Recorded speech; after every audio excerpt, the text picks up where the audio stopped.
그러니까 시험대에 딱 올라 있는 거죠. 벌써부터 아까 말씀하신 것처럼 7월 8일까지로 돼 있는 이 관세 협상 시한을 우리는 이제 겨우 준비도 안 됐는데 나하고 무슨 협상을 하고자 하는 겁니까? 예. 라고 상식적으로 이야기하면서 시간을 좀 더 주십시오. 라고 그쪽에게 이야기를 하면 아니 한미동맹이 그쪽도 그렇게 중요하다며 이 동맹국의 정권교체 사정이나 내란의 사정이나 이런 것들에 대해서 전혀 배려를 해주지 않는다라고 하면 그들 스스로가 굉장히 옹졸한 국가가 되지 않겠습니까? 저는 예. 그래서 그것을 따내는 것이 이재명 대통령의 첫 번째 외교적 성과가 되어야 한다. 북한의 오물풍선이라는 거는 우리가 북한의 전단을 살포 안 하면 안 보낸다. 예. 그들이 오물들을 보낼 때마다 그런 얘기를 하면서 보내요.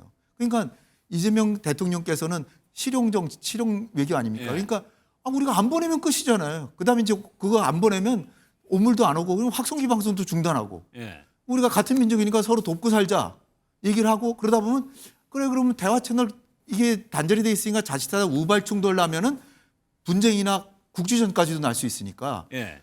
그러면 그러지 말고 9.19 군사합의도 다시 복구시키고 그건 서로가 좋은 거니까. 국익 중심의 실용 외교를 통해 글로벌 경제 안보 환경 대전환의 위기를 국익 극대화의 기회로 만들겠습니다. 가장 중요한 현안이 생긴 게 또 우리 뜻대로 할 수 없는 그게 지금 미국과의 통상 문제죠. 예. 저는 그게 어떤 뭐 수모든 강압이든 이런 것도 제 개인 일이 아니니까 예. 국민 모두를 위한 거니까 저는 뭐 필요하면 가랑리 밑이라도 그걸 기를 수 있다고 생각해요. 그게 뭐 중요합니까? 중국과 러시아의 관계를 도외시하면 안 됩니다. 매우 중요한 한 부분이기 때문에 적정하게 잘 관리할 필요가 있다. 지금처럼 불필요하게 적대화할 필요는 없겠다고 생각을 합니다. 그 뭐 계획하고 안 하고 문제가 아니라 뭐 당연히 해야 되는 일이죠. 그러나 가능할지는 잘 모르겠어요. 지금 상태로는 매우 어려울 겁니다. 그러나 당연히 준비하고 가능하게 만들어야 되겠죠. 지금 미국과 중국이 아주 격하게 대립하고 있고 그걸 주도하는 것이 미국의 트럼프 대통령입니다. 지금 대통령이 당선이 되면 의뢰 미국의 대통령과 언제 통화를 할까 그거를 이제 언론들이 기다리고 있는데 지금은 오히려 굉장히 더 중요해 보여요. 네. 트럼프 대통령과 나눠야 될 말이 지금 상당히 많은 거잖아요. 그렇죠. 과거에 문재인 대통령 당선됐을 때도 인수위 없이 바로 출범했잖아요. 예. 그런데 취임한 날 이제 밤에 트럼프 대통령이 전화를 해왔습니다. 그러니까 문재인 대통령이 건 게 아니라 그래가지고 이제 무엇보다도 중요한 게 이제 국가안보하고 직결되니까 한미동맹은 대한민국의 국가안보에 대한 흔들림 없는 확고한 다짐을 받고 그 다음에 당시에 이제 북핵 문제가 중요하니까 북핵 문제 해결을 해서 아주 단단한 튼튼한 협력을 하자 이렇게 했고요.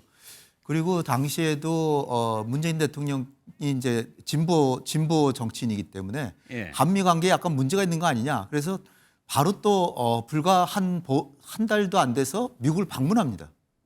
그래서 이제 제가 문재인 대통령이 내가 백악관을 방문하겠다. 그래서 이제 그러니까 트럼프 대통령이 그러면 정식으로 초청하겠습니다.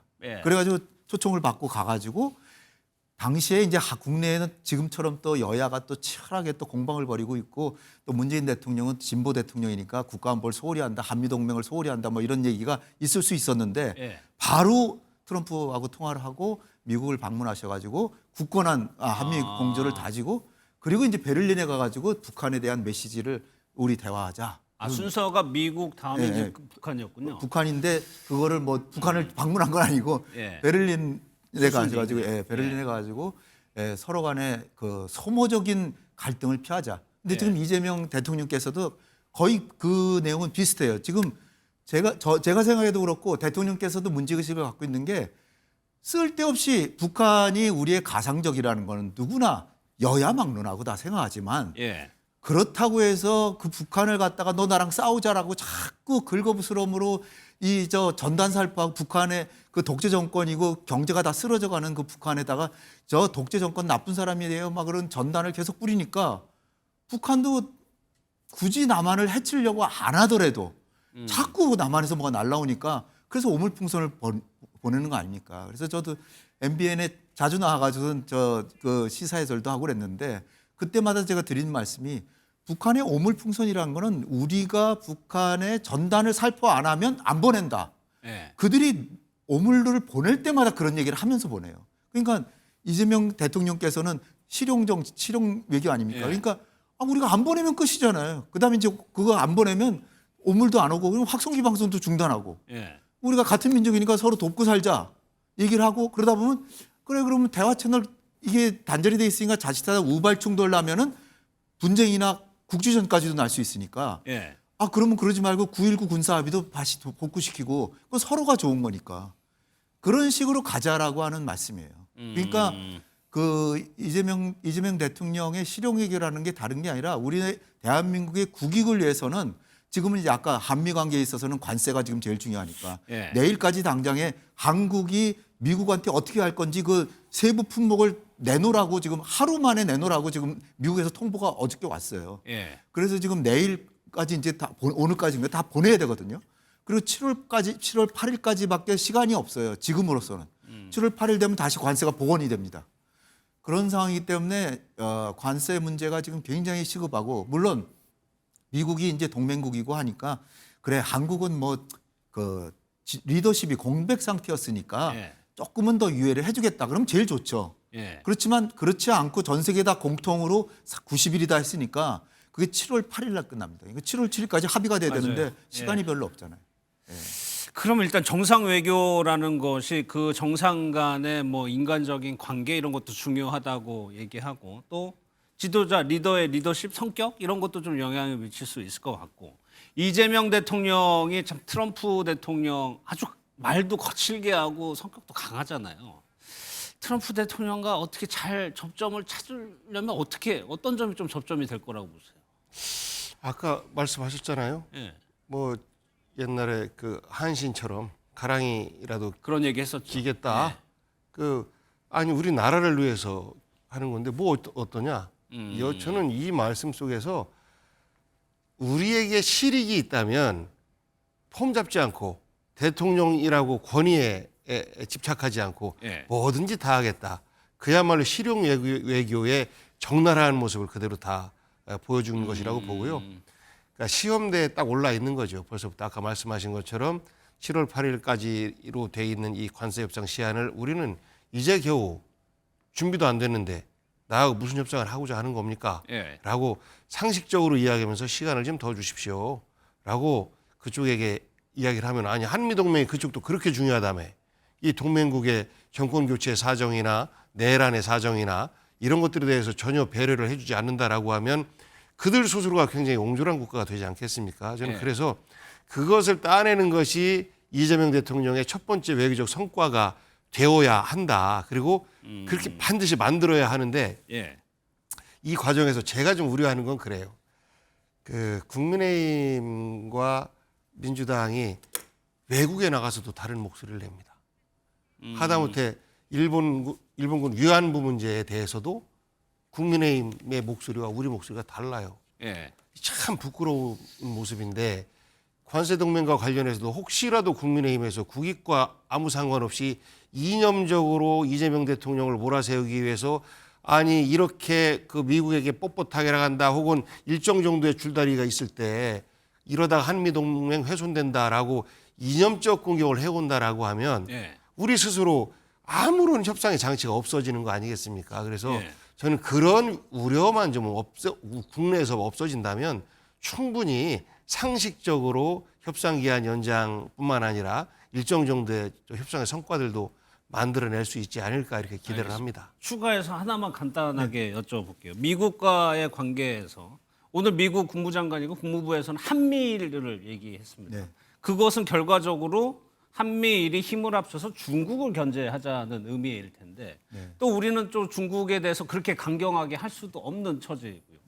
일본과 중국과는 어떻게 꾸려가야 된다고 보세요? 이재명 대통령께서 후보 시절에 또 방송 토론을 하면서 분명히 얘기를 하셨는데 우리의 대외 전략의 주축은 한미동맹이다. 예. 그리고 그 연장선상에서 한미일 안보 공조도 충실히 이어갈 것이다. 그러나 한미일 안보 공조는 국익의 기초에서 한미일 안보 공조를 한다. 그럼 여기서 국익이 무엇이냐? 예. 우리가 한미일 간의 안보 공조라는 것은 북한을 억제하고 대한민국의 국가 안보를 굳건히 하기 위해서 하는 것이고 그 한미일 안보 공조가 중국에 대항하거나 러시아를 대항하거나 그래서 하는 건 아니라는 거죠. 그러니까 근데 윤석열 대통령께서는 약간 제가 보기에 착각하신 것 같은데 네. 그 당시엔 또 바이든 대통령이 우크라이나 전쟁을 하면서 러시아를 적으로 규정하고 제재를 가하는데 도 동참하고 우크라이나에 무기까지 사실상 보내고 그런 이념 외교를 했단 말이에요. 예. 그런 상황에서 바이든은 그 한국이 우리 편이구나. 그래서 약간 뭐 좀 고마워하는 것도 있었죠. 그래서 워싱턴 선언도 하고 했지만 지금의 트럼프 대통령은 며칠 전에도 전화하고 그런 사람이 누굽니까? 푸틴. 시진핑하고도 그 관세 전쟁 엄청나게 하지만 시진핑하고도 또 통화하고 통화하죠. 또 하잖아요. 네. 김정은 지금 만나겠다라고 한 1년 동안 내내 김정은하고의 사이가 좋아가지고 미국의 이익에 도움이 됐다라 그러잖아요. 예. 이게 뭡니까? 그럼 미국은 우리의 동맹국인 미국은 우리의 가상적국이라고 또 반대쪽에 있는 러시아, 중국, 북한의 정상들하고 계속 통화하고 친하게 지내고 무역도 하고 다 하고 이러는데 우리만 윤석열 예, 대통령은 미국을 방문해서 미국한테 소위 잘 보이려고 양안 관계, 그러니까 중국과 대만 사이에 있어서의 현상 변경이 이게 그 가로쳐 놓고 그 뭘 의미하냐면 통일이나 무슨 갈등, 무력 충돌을 얘기하는 거예요. 그 중국과 대만 간의 양안 간의 갈등 현상 변경은 절대로 용납할 수 없다. 예. 이 얘기를 했어요.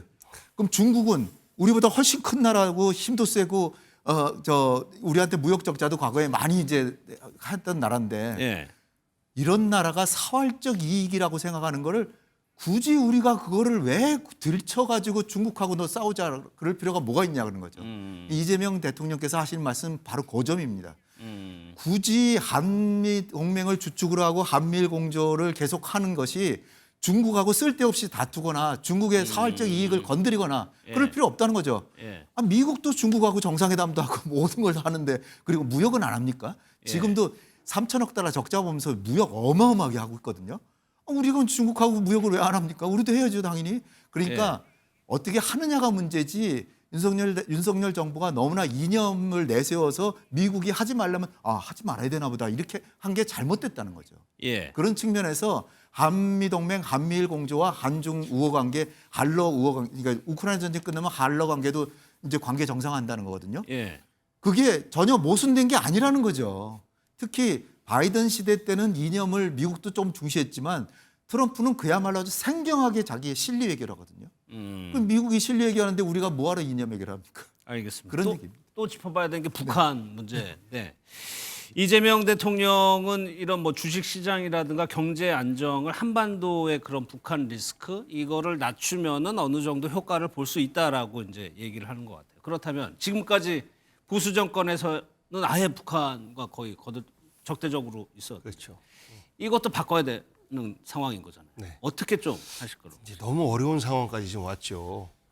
그러니까 박근혜 정부 말에 거의 전쟁 일부 직전까지 갔다가 예. 문재인 정부 초기에 우리는 못 쏴 그래서 우리도 미사일 쏘고 그러니까 문재인 대통령 인기가 쭉 올라갔잖아요. 이게 국민적 감정이기도 한 거거든요.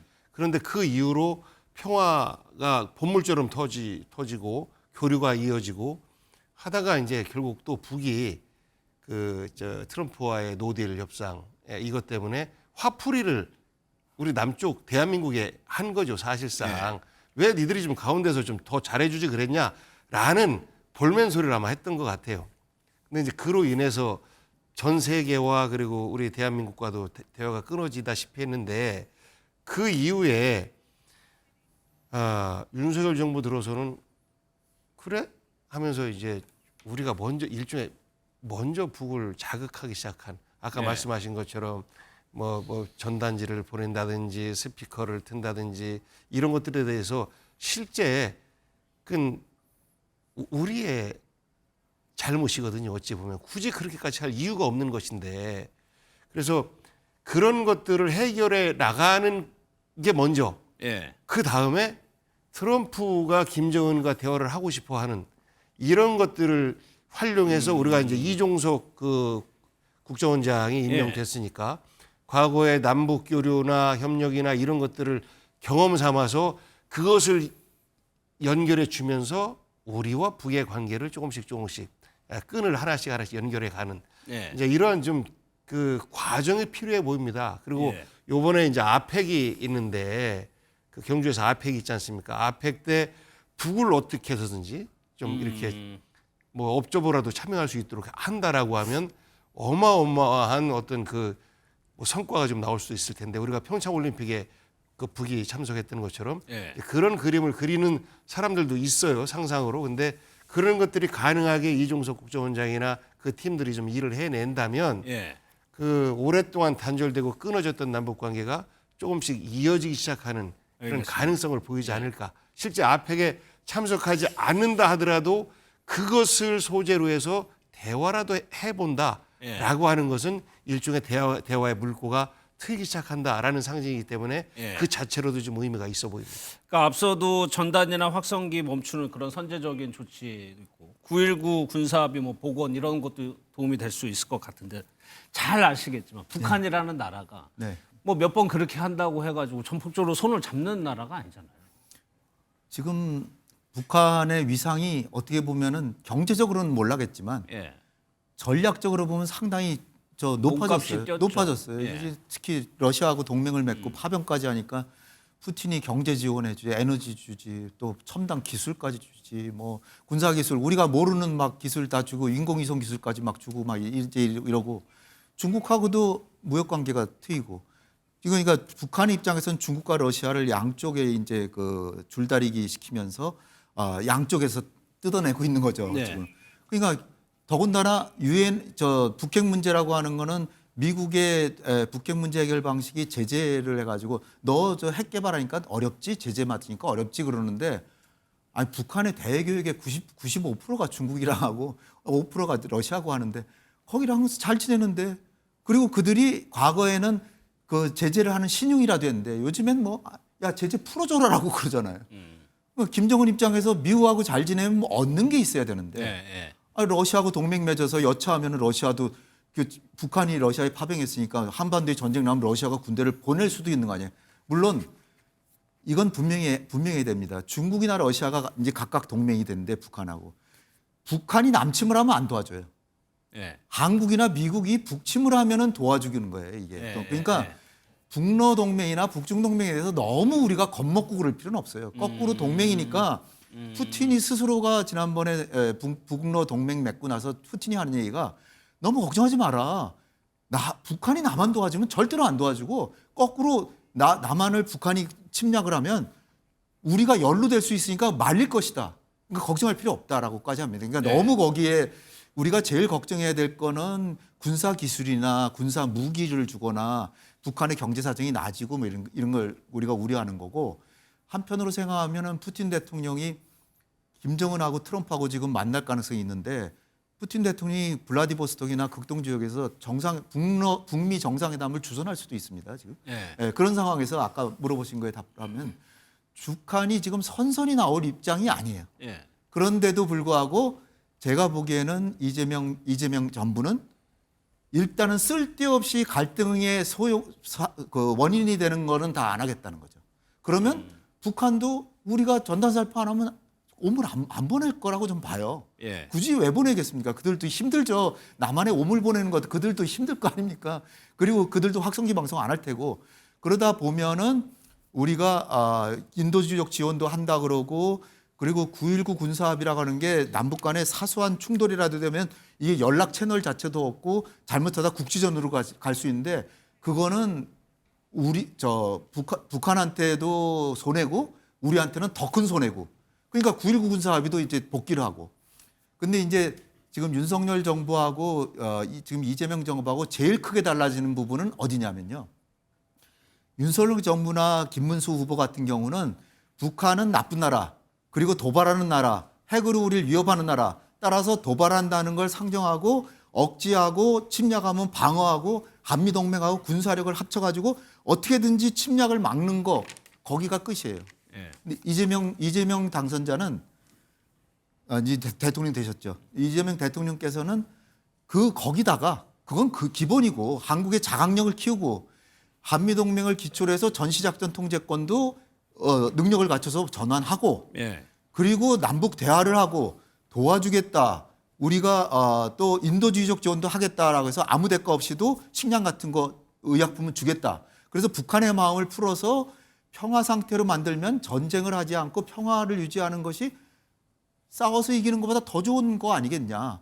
그리고 더 나가서 9.19 군사합의도 복원시키고 남북 간의 호혜적인 협력까지 해서 개성공단 같은 거는 북한도 좋고 우리도 좋은 거 아닙니까? 예. 그러면 국방비도 절약할 수 있고 그다음에 통일의 기반도 쌓을 수 있고 그리고 기업들도 좋고 그래서 분단이 되는 상황을 당장에 해소는 못하겠지만 분단 비용을 최소화하고 나아가서 중국과 러시아도 그걸 다 지지하고 있습니다. 예. 남북 간의 화해협력하고 정상회담하고 하려는 거 아니에요.